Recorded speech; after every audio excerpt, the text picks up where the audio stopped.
Not since President Nixon has this country seen a president so bent on exerting unprecedented personal control over the Department of Justice. In Trump's pursuit of retribution, he shattered long-standing post-Watergate norms that sought to maintain a separation, a degree of independence between the White House and the DOJ. As a New York Times report notes, the rush to prosecute Comey was the clearest example yet of how the normal process of justice has been reversed under Trump, showing how the president came into his second term with targets already in mind and ultimately pressured the Justice Department over a degree of internal resistance into finding a way to charge a former director of the FBI. Joining us now is Jill Wine-Banks, author of The Watergate Girl and co-host of both Sisters-in-Law and Just the Facts podcast. Thank you so much for joining us this morning. What happened to all of those checks and protocols that were put in place post-Watergate to try to keep the DOJ independent from Nixon? Well, like bipartisanship and the media landscape, it has completely changed. Everything that went wrong during Watergate, all the crimes and all the violations of existing rules have just been thrown to the wayside, and the Supreme Court has allowed the president now to get away with it. So we are in a time where the rule of law is really in danger. It used to be you couldn't have even a conversation between the White House and the Department of Justice. Now he sends a post that is intended as a private communication, I assume, saying, here's who I want you to indict. And he gets it. He fires people in order to get what he wants. So we have professional prosecutors who say, I won't indict because there's not probable cause. And he fires them and puts in place someone with no prosecution experience to get an indictment. Jill, one of the things that is so different than Watergate is that in Watergate, one of the reasons why Nixon felt so pressured to resign, the reason, is because Republicans, his own party, was like, no, this is enough. We're not going to stand for that. That is what is so different in this moment. What you have more often is Republicans that are defending what Donald Trump did with Comey. At best, kind of meekly talking about it. Don Bacon texted Laura this: Comey appears guilty of lying to Congress, but the president hurt the case by publicly exhorting the AG to prosecute. He undermined the case. This tit for tat and escalation weakens us. It didn't start with this president, and it hasn't stopped either. That kind of blame both sides-isms thing feels like it's not going to pull us out of this moment. What do you think pulls us out of this moment, or is it even possible? It is possible because, first of all, public pressure made a big difference. Facts mattered back then.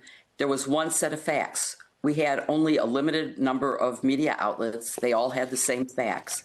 And you are so right, Eugene. The biggest thing was that Republicans listened to those facts. It is right. Republicans who went to him and said, if you don't resign, you will be convicted by the Senate on the House's impeachment charges.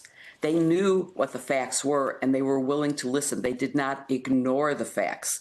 So that makes a big difference in what's happening now, where the Republicans are ignoring what is right in front of them. We can see it. Everyone can see it, and they just ignore it. Jill, is the public pressure there, though? Because recent polling asking if if it's acceptable for a president to direct the DOJ to investigate political opponents shows that, yes, 54% of adults think it's unacceptable, but only 30% of Republicans think that it's unacceptable. So is the public pressure there in the way that it was after Watergate? And how does the efforts by the president to go into U.S. cities and to kind of create this chilling effect by militarizing U.S. cities affect public pressure, affect the ability for the public to speak out? Well, there is an effect on speaking out because First Amendment is being ignored. But again, public pressure got Jimmy Kimmel back on air, and I'm hoping the public pressure will reach out to members of Congress so that they realize that they are losing support because of this. If James Comey can be indicted on some of the thinnest charges I've ever seen, charges with, if you parse the words that he's accused of lying, do not seem like lies to me. It is a case that I think won't even survive to get to a jury if there is a trial, that a judge is going to direct a verdict because the evidence is so insufficient. And it's carelessly drafted. Senator Cruz's questioning was not as clear as he might think it was, and that's why the answer is definitely not perjury. Will public react? I hope so.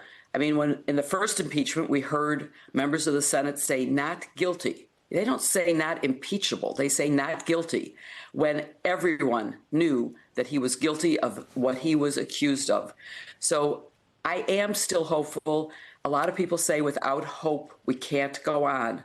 And so I intend to stay in the resistance, but hopeful that we will get public pressure to make a difference in the outcome. Jill, in 10 seconds, what do you think is worse, Watergate or now? Oh, definitely now. There's no question that now. In Watergate, there was facts. In Watergate, there was bipartisanship.